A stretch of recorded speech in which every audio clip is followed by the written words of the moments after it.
ยอาจสิมีแต่แย่ทั้งลาวเฮาบ่มีเนาะแย่มีแต่กระปอมเลยทุกคนนี่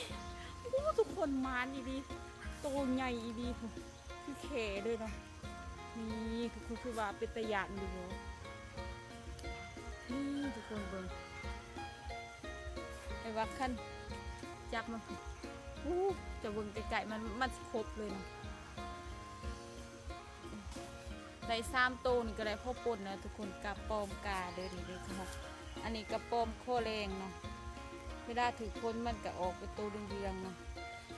อีกหนึ่งก็คือโตแขเนาะทุกคนคิดว่าแนวใดเนาะคือจระเข้